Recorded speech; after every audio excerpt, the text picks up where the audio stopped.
Sering kali kita mendengar pesanan orang tua sebelum masuk hutan, jaga adab dan tutur kata.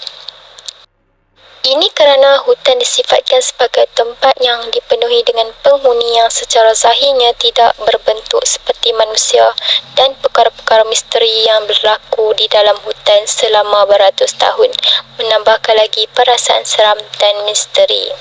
Berikut 5 hutan yang paling misteri di seluruh dunia.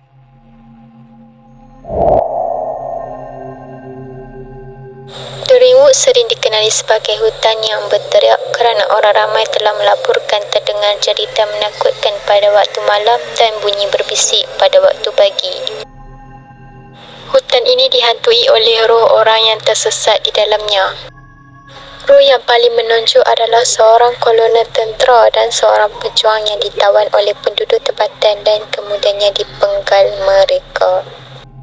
Walaupun banyak laporan mengenai kehadiran hantu di kawasan itu, ia menjadi platform yang baik untuk penyelidik dalam bidang parapsikologi. Hutan ini terletak di kampung Blackley dan dianggap sebagai kampung paling berhantu di United Kingdom. Sudah pasti bukan satu perkara yang bijak untuk menguji kebenaran maklumat ini memandangkan banyak roh-roh yang berkeliaran di kampung ini dan hutan juga adalah sangat menyeramkan. Bandar Kursong adalah sebuah stesen bukit yang sangat indah terletak di Bengal Barat, India. Toh Hill adalah sebahagian daripada bukit-bukit Kursong dan terkenal sebagai tempat yang paling misteri di India. Ia juga merupakan tempat membiaknya banyak aktiviti paranormal. Bahagian bukit tu yang paling menonjol adalah jalan kecil antara pejabat hutan ini dan jalan bukit tu. Di sinilah para penebang kayu menyaksikan seorang lelaki muda tidak berkepala sedang berkeliaran. Pertemuan dengan lelaki tersebut tidak berkesudahan dan pernah berlaku di mana mereka yang memasuki hutan ini telah menjadi gila kemudiannya. California bukan sahaja menempatkan Silicon Valley tetapi juga lokasi kepada banyak tarikan semula jadi. Hutan Elfin adalah sebuah komuniti kediaman kecil yang terletak di kaki gunung Santa Rosa. Legenda mengatakan bahawa ia pernah diduduki oleh gypsies gaib dan nenek moyang orang Diegueno, India Utara tinggal di kawasan Harmony Grove. Sesetengah daripada gypsies ini telah disembelih oleh penduduk bandar berdekatan. Dan mitologi menunjukkan bahawa gypsies telah menyumpah hutan serta tanah di sekelilingnya. Terdapat laporan mengenai penampakan hantu dan perkara ini telah membataskan orang ramai dari kawasan itu. Dipercayai bahawa hutan ini adalah merupakan tempat artifak Cornucopia dan usaha telah dilakukan oleh kumpulan pemeliharaan untuk memelihara ukiran batu dan metal.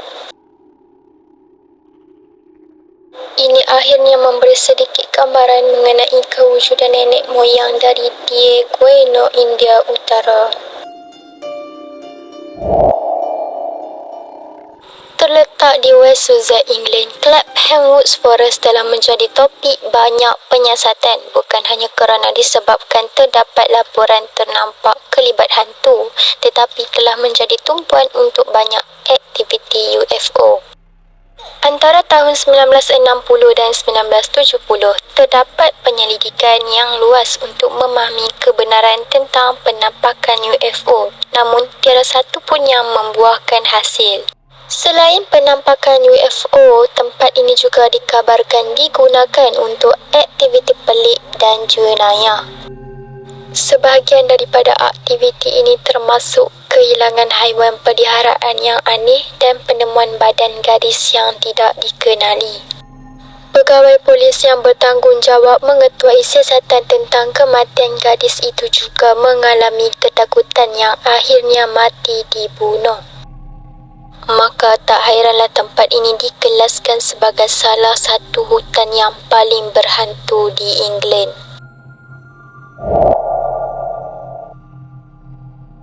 Epping Forest adalah hutan padat yang terletak di Essex, Timur England. Keseluruhan 5,900 ekar tanah hutan ini diuruskan oleh City of London Corporation. Keluasan hutan ini telah menyediakannya tempat persembunyian yang terkenal bagi penjenayah dan mereka yang terlibat dalam kegiatan yang menyalahi undang-undang. Banyak mayat telah ditemui di hutan ini sejak tahun 1960-an. Maka tidak mengherankan untuk hutan ini mendapat reputasi sebagai tempat di mana kehadiran roh dapat dirasakan. Pokok-pokok di hutan sudah tidak dipotong untuk tempoh yang sangat lama. Hampir 200 tahun ia membuatkan pokok-pokok di sini mempunyai struktur yang besar dan bulat menambahkan lagi rasa seram. Edward Buxton, seorang ahli pemeliharaan, telah memainkan peranan yang penting dalam menyelamatkan hutan ini daripada digunakan oleh orang awam. Malah beliau telah menulis buku mengenai hutan ini yang mana diterbitkan pada tahun 1884.